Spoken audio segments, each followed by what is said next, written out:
चुनाव और चुनाव आयोग ने यूपी में उपचुनाव का ऐलान किया। बड़ी खबर, 5 दिसंबर को मैनपुरी लोकसभा सीट पर होगी वोटिंग और 5 दिसंबर को रामपुर विधानसभा सीट पर होगी वोटिंग। 10 दिसंबर को उपचुनाव के नतीजे घोषित किए जाएंगे।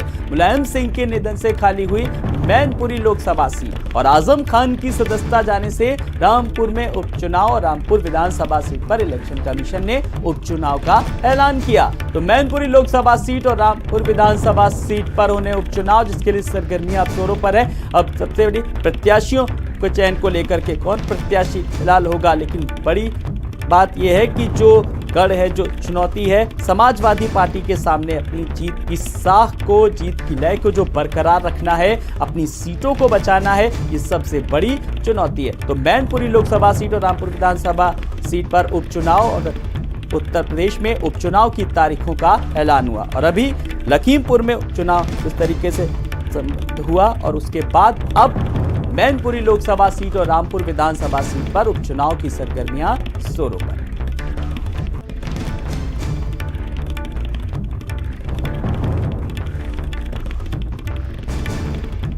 तो दोनों सीटों पर 17 नवंबर नामांकन की आखिरी तारीख है, यानी कि 17 नवंबर तक आप अपना नामांकन कर सकते हैं। प्रत्याशी जो हैं वो 17 नवंबर। तो 5 दिसंबर को चुनाव होगा और 5 दिसंबर को रामपुर और मैनपुरी लोकसभा सीट पर चुनाव होगा और इसके लिए आजम खान की सदस्यता जाने से रामपुर में उपचुनाव और रामपुर विधानसभा सीट पर इलेक्शन कमीशन ने उपचुनाव का फिलहाल ऐलान किया है। तो उपचुनाव को लेकर के फिलहाल अब दोनों ही दल किस तरीके से अब कौन सा प्रत्याशी खड़ा करेंगे, किसके नाम को लेकर के सुगबुगाहट है, अब ये एक बड़े सवाल सहन में है।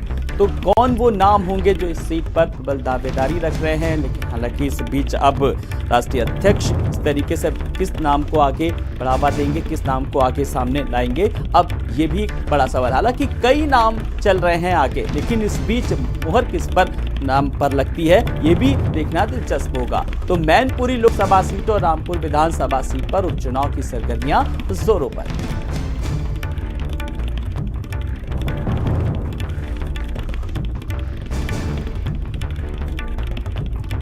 तो मैनपुरी लोकसभा चुनाव को लेकर के किस तरीके से नेताजी के निधन के बाद सीट खाली हुई, अब उसको लेकर के फिलहाल एक जो वहां की जनता में जो सहानुभूति फैक्टर है उसका सीधे तौर पर फायदा भी मिल सकता है। तो ऐसे में प्रत्याशी के चयन को लेकर के और सहानुभूति फैक्टर किस तरीके से अब सामने आएगा ये भी देखना दिलचस्प होगा। तो मुलायम सिंह के निधन से खाली हुई मैनपुरी लोकसभा सीट और आजम खान की सदस्यता जाने के बाद फिलहाल रामपुर विधानसभा सीट पर होगा उपचुनाव। तो दोनों सीटों पर 17 नवंबर नामांकन की आखिरी तारीख है। तो नामांकन की जो आखिरी तारीख है वो है 17 नवंबर। तो उपचुनाव का ऐलान हो गया। 5 दिसंबर को रामपुर विधानसभा सीट पर होगी वोटिंग और 10 दिसंबर को उपचुनाव के नतीजे घोषित किए जाएंगे, यानी कि 10 दिसंबर तक जो नतीजे होंगे वो फिलहाल सामने आएंगे, क्योंकि 5 दिसंबर को होगा मतदान और 10 नवंबर तक किस तरीके से अब 10 दिसंबर तक फिलहाल अब नतीजे भी घोषित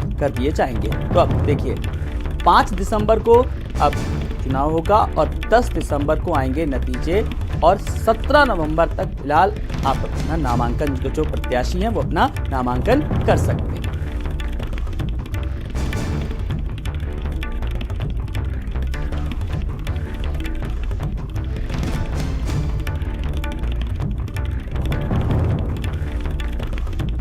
और एक बार फिर रुख करेंगे अपने संवाददाता, अपने सहयोगी संदीप की तरफ। संदीप, उपचुनाव को लेकर मैनपुरी लोकसभा सीट और रामपुर विधानसभा सीट पर सरगर्मियां जोरों पर हैं और मैनपुरी सीट पर खास लोगों की नजरें हैं, रामपुरी सीट पर भी लोगों की खास नजरें हैं। फिलहाल अभी जो है प्रत्याशी के चयन को लेकर के पहले अगर बात करें तो संदीप। देखिए बिल्कुल आलोक, दोनों ही सीटों पर कह सकते हैं कि समाजवादी पार्टी का कब्जा रहा है और कहीं ना कहीं से समाजवादी पार्टी के लिए एक बड़ी चुनौती होगी, क्योंकि जिस तरीके से लगातार भारतीय जनता पार्टी अपनी बढ़त बनाती हुई दिखाई दे रही है, ऐसे में इन दो सीटों को बचा पाना, जिस तरीके से देखिए आने वाले समय में वो चाहे लोकसभा चुनाव हो चाहे निकाय चुनाव हो, उसके पहले इन दो सीटों का रिक्त होना, पहली बात तो ये भी कहीं ना कहीं से समाजवादी पार्टी के लिए एक डेंट पहुंचाने का काम है।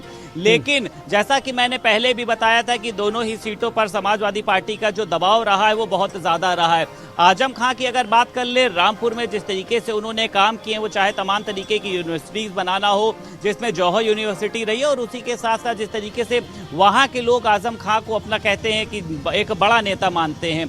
अब वहां की सीट देखिए जिस तरीके से खाली हुई है, क्योंकि आजम खां की सदस्यता रद्द करी गई है। ऐसे में समाजवादी पार्टी के लिए सबसे बड़ी जो कह सकते हैं कि एक जो चुनौती की बात कर ली जाए कि वहां पर किस प्रत्याशी को उतारा जाए जो उस सीट को बचा पाए। और उसी के साथ साथ देखिए मैनपुरी की सीट है, मैनपुरी की सीट जो है वो समाजवादी पार्टी के संरक्षक मुलायम सिंह यादव के निधन के बाद से खाली हुई है। तो दोनों ही सीटों को लेकर समाजवादी पार्टी भी देखिए अब अपना मंथन करेगी, क्योंकि चुनाव आयोग ने देखिए 5 तारीख की जो घोषणा है वो करी है। हालांकि 8 दिसंबर को परिणाम सामने आएंगे, लेकिन उसके पहले भी देखिए कई तरीके की प्रक्रियाएं होती हैं। 10 नवंबर को जिस तरीके से एक नोटिफिकेशन जारी किया जाएगा, उसके बाद 17 नवंबर को नॉमिनेशन की बात सामने आएगी, फिर 18 को है स्कूटनी की जाएगी। उसी के साथ साथ 21 या 22 में कह सकते हैं जो भी लोग अपना नाम वापस लेना चाहेंगे वो ले सकते हैं। लेकिन भारतीय जनता पार्टी भी देखे कहीं ना कहीं से मंथन कर रही है कि आखिर उन सीटों पर किसको खड़ा किया जा सके, क्योंकि देखिए कई सीटें जो हैं वो मुझे लगता है कि उन्हीं नेताओं के नाम रह जाती। वो चाहे देखिए रायबरेली की बात कर लें, वहां से अदिति सिंह जो हैं वो लगातार जीतती हुई आई हैं। तो तमाम सीटें हैं जहां पर उन नेताओं का जो वर्चस्व है वो बना रहता है, जिसमें चाहे वो रामपुर हो, खुद जेल के अंदर रहते हुए भी उन्होंने वहां से चुनाव जीता था। मैनपुरी की बात कर लें तो अब देखिए चुनाव की घोषणा हो गई है, चुनाव की तारीखों का ऐलान हो गया है। जिस तरीके से गोला गोकर्णनाथ की सीट खाली हुई थी वहां पर भी चुनाव हुआ है, हालांकि उसका भी अभी घोषणा होनी है। ऐसे में ये भी देखा जा रहा है कि अभी एक विधानसभा सीट और बची है, यानी वो है खतौली विधानसभा, क्योंकि खतौली विधानसभा कई ऐसी सीटें हैं जिन पर लोगों की नजरें रहती हैं। संदीप, आप हमारे साथ बने रहिए। मैनपुरी से हमारे साथ प्रवीण, हमारे संवाददाता हमारे साथ जुड़ गए हैं। प्रवीण, मैनपुरी लोकसभा सीट नेताजी के निधन के बाद जिस तरीके से खाली हुई है और अब उपचुनाव होना है, सरगर्मियां जोरों पर हैं, तारीखों का ऐलान हो चुका है, 10 दिसंबर तक नतीजे आएंगे। लेकिन आपने भी वहां पर लोगों से बात की होगी जिस तरीके से जो नेताजी के निधन के बाद अब लोग क्या सोच रहे हैं, कौन से वहां पर मुद्दे, जरा ग्राउंड जीरो से आपकी रिपोर्टिंग जानना चाहेंगे प्रवीण। दरअसल समाजवादी पार्टी के संरक्षक माननीय नेताजी मुलायम सिंह यादव के निधन के बाद और ये जो मैनपुरी की लोकसभा सीट थी वो रिक्त हो गई है। जब हमने ग्राउंड जीरो से जनता से बात की तो लेकिन आज की जो मौजूदा वक्त की जनता है वो काफी तेज हो चुकी है और वो साफ से उनको इंगित कर रही है कि सहानुभूति जो नेताजी ने मैनपुरी के लिए किया है वो सहानुभूति का हमारा वोट जाएगा। और यहाँ उनका एक अलग सा दबदबा रहा है, गढ़ रहा है। लेकिन बड़ी बात इस बात के लिए है कि यदि परिवार की सुलह एकत्रित होकर रहती है तो बड़े मार्जिन से इनकी जीत होगी। लेकिन अगर और बीजेपी कोई भी कोर कसर ऐसे में नहीं छोड़ेगी, क्योंकि बीजेपी इस गढ़ को सेंध लगाने की काफी हद तक कोशिश करेगी। जी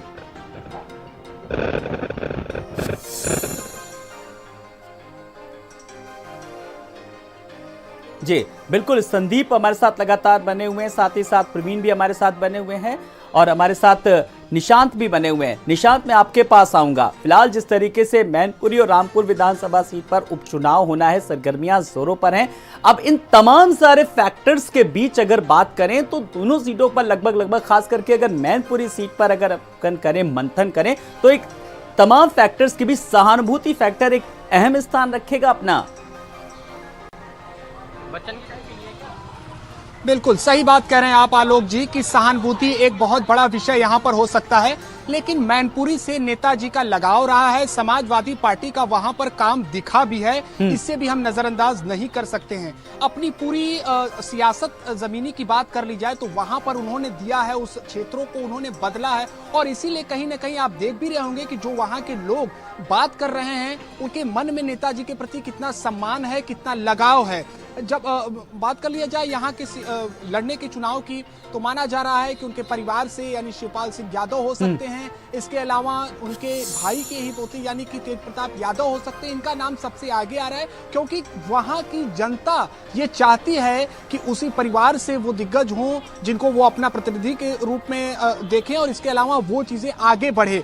तो अब देखना होगा कि चेहरा वहां पर कौन होता है, कौन वहां पर अपने आप को उम्मीदवार के तौर पर आता है, लेकिन इसको लेकर हलचल तेज है। आलोक जी बिल्कुल, जनता चाहती जिस तरीके से कि उनके परिवार का ही कोई हो। मैं एक बार फिर संदीप के पास रुख करूंगा। संदीप खेर, संदीप, जब हम चुनावी सरगर्मियों की बात कर रहे हैं, प्रचार, परिवार, प्रत्याशी, इन सब के बीच एक बहुत अहम सवाल मेरा आपसे यह है कि अभी लखीमपुर खीरी का जो उपचुनाव हुआ था, उसमें जब चुनाव के बाद किस तरीके से अखिलेश यादव ने प्रेस कॉन्फ्रेंस की थी और उनमें साफ तौर पर कहा था कि इलेक्शन कमीशन पर भी सवाल उठाए थे, कहा था कि जो चीजें सामने आई हैं, जो प्रशासन की वहां पर प्रत्याशी के साथ चाहे जो सुलूक किया, जो चीजें सामने आई, चाहे वो पदाधिकारियों चाहे प्रचार करने जो लोग गए, उन्होंने लोकतंत्र को भी कहा कि खतरे में किस तरीके से निष्पक्ष चुनाव पर सवाल उठाए थे। ये एक बहुत अहम सवाल संदीप।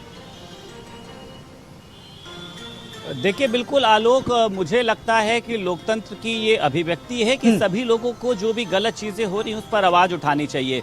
अखिलेश यादव ने देखिए जिस तरीके से आरोप लगाए थे और उन्होंने ये कहा था कि चुनाव को प्रभावित करने की कोशिश करी जा रही है। कई जगहों पर जिस तरीके से उन्होंने कहा था कि लोगों को वोटिंग की बात सामने निकल कर आई थी और उन्होंने बूथ कैप्चरिंग का आरोप भी लगाया था। लेकिन देखिए भारतीय जनता पार्टी का साफ तौर पर यह कहना है कि समाजवादी पार्टी जो है वो बौखलाई हुई है, क्योंकि वहां का समर्थन देखिए भारतीय जनता पार्टी के जिस तरीके से जिन्होंने चुनाव लड़ा यानी अमन गिरी के साथ में है। हालांकि लखीमपुर का देखिए एक पुराना भी अभी कह सकते हैं कि एक फैक्टर रहा है, जब वहां पे किसानों पे कह सकते हैं भारतीय जनता पार्टी के कह सकते हैं मंत्री के पुत्र द्वारा गाड़ी चढ़ाने का मामला जो है वो तेजी से बढ़ा था। तो देखिए कई फैक्टर हैं। जब भारतीय जनता पार्टी के कह सकते हैं नेता से बात करी तो उन्होंने कहा कि लखीमपुर, गोला गोकर्ण, वहां पे प्रधानमंत्री की जो योजनाएं हैं वो काम कर रही हैं, लोगों को 6,000 रुपए देना, राशन देना, तमाम ऐसी सुविधाओं की उन्होंने जिक्र किया। लेकिन समाजवादी पार्टी का देखिए ये कहना है कि भारतीय जनता पार्टी जो है वो चुनाव आयोग हो या जो अन्य एजेंसियां हो उनका दुरुपयोग करके चुनाव को जीतने का काम करती है। अब देखिए मैनपुरी की सीट है, रामपुर की सीट है, इन दोनों सीटों पर किस तरीके से चुनाव होंगे, किस तरीके से प्रत्याशियों का चयन होगा, उसको लेकर भी दोनों ही पार्टियां, चाहे वो समाजवादी पार्टी हो चाहे वो भारतीय जनता पार्टी हो, दोनों ही पार्टियां चयन करने पर मंथन करेंगी कि आखिर किस प्रत्याशी को वहां से खड़ा किया है जिससे पार्टी की जो साख है वो बनी रह जाए। बिल्कुल, पार्टी की साख बनी रहे और जो जीत की जो समाजवादी पार्टी की लय है वो भी कहीं ना कहीं बरकरार रहे। प्रवीण के पास एक बार रुख करेंगे। प्रवीण, जैसा कि संदीप को भी अभी आपने सुना होगा, निशांत भी हमारे सहयोगी दिल्ली से जुड़े, उन्होंने भी बताया और निशांत ने, प्रवीण ने भी बताया कि वहां की जब जनता से जब बात की जाती है, जब लोग चाहते हैं कि उनके परिवार का ही कोई सदस्य सामने आए। आप तो वहीं के स्थायी निवासी हैं, वहां पर आप लोगों से मिलते होंगे, बातचीत करते होंगे। फिलहाल लोगों के बीच किस तरीके की सुखबुगाहट है? जनता क्या चाहती कि उन्हीं के परिवार का ही कोई प्रत्याशी खड़ा हो?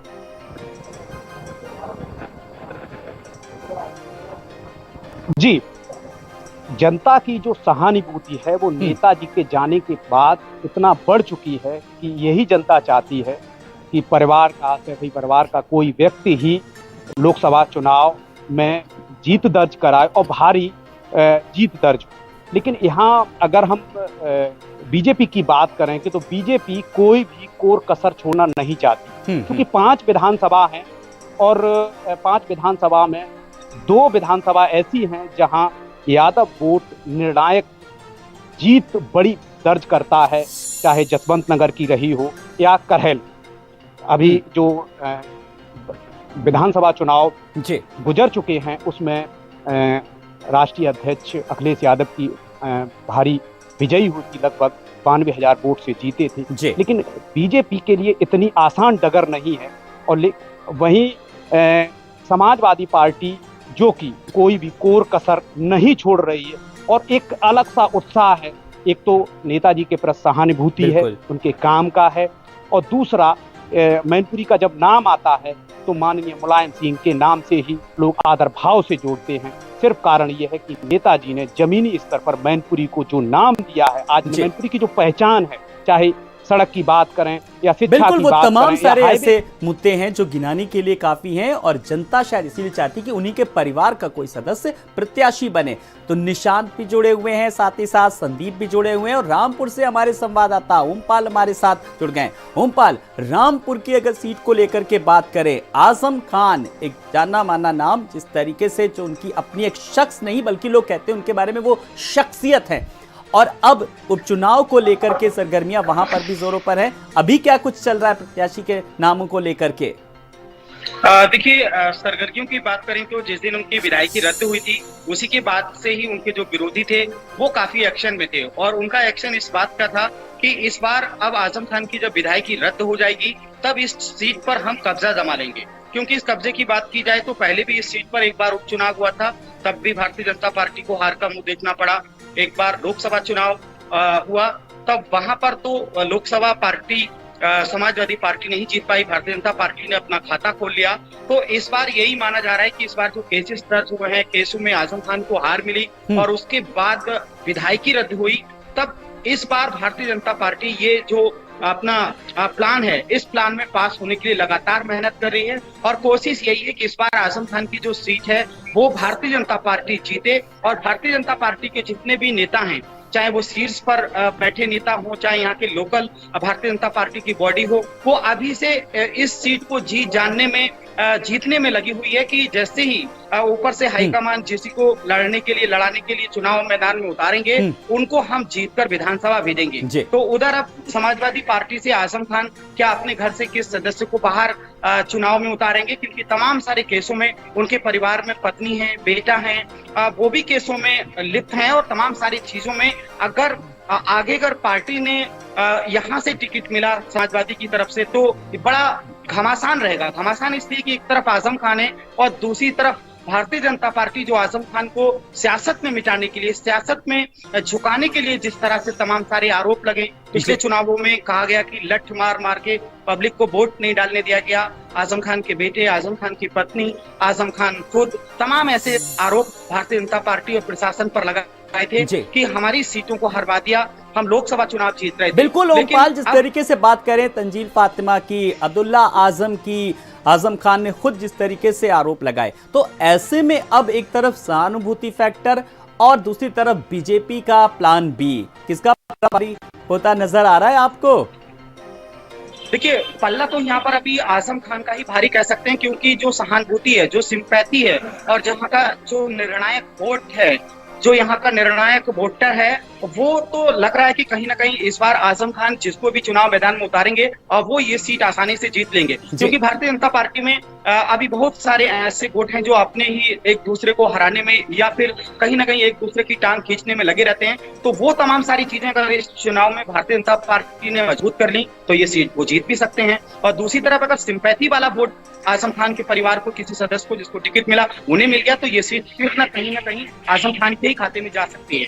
जी, आपकी अपनी एनालिसिस क्या कहती है? चलिए, ये तो सब संभावनाएं हैं, पूर्व संभावनाएं, लेकिन आपने भी लोगों से बात की होगी। देखिए, यहाँ पर 22-23 वर्षों से मैं पत्रकारिता कर रहा हूँ और मेरा अपना एक अनुभव है। रामपुर के जो लोग हैं, रामपुर के जो विकास है, रामपुर की जो सड़कें हैं, रामपुर का अस्पताल है, रामपुर में जो बड़े बड़े कार्य हुए हैं, उन सब चीजों को लेकर आप देख रहे हैं कि 45 सालों से लगातार उनकी विधायकी, एमपी जब सरकार आती है तो सत्ता में जो उनका एक बहुत बड़ा सुख होता है तो वो भी उनके काम के न पड़ा है। लेकिन तमाम सारी चीजें बदलती हैं सियासत में, सत्ता में हमेशा किसी का ना रहा है ना रहता है। तो अब वक्त बदल रहा है। अब वक्त में देखिए, यहाँ पर भारतीय जनता पार्टी के अब सांसद भी हो गए, कभी 2 विधायक से ज्यादा नहीं हुआ करते थे, आज विधायक भी अब इनके बढ़ रहे हैं और अभी हालात बहुत ठीक हुए। भारतीय जनता पार्टी में कैंडिडेट भी ठीक ठाक मिल जाता है और एक दूसरे की टांगा खींची नहीं होती है। चलिए, प्रत्याशी अपना, पार्टियां अपना प्रत्याशी चयन करेंगी, लेकिन सब कुछ निर्धारित जनता को करना है, क्योंकि जनता ही जनार्दन होती है। जनता जब चाहे जिसे सत्ता के सिंहासन पर बिठा सकती है और वही जनता उतारने का मादा भी रखती है। ओमपाल, बहुत बहुत शुक्रिया। निशांत, आपका भी बहुत बहुत शुक्रिया। संदीप, आपका भी और प्रवीण, आपका भी बहुत बहुत शुक्रिया।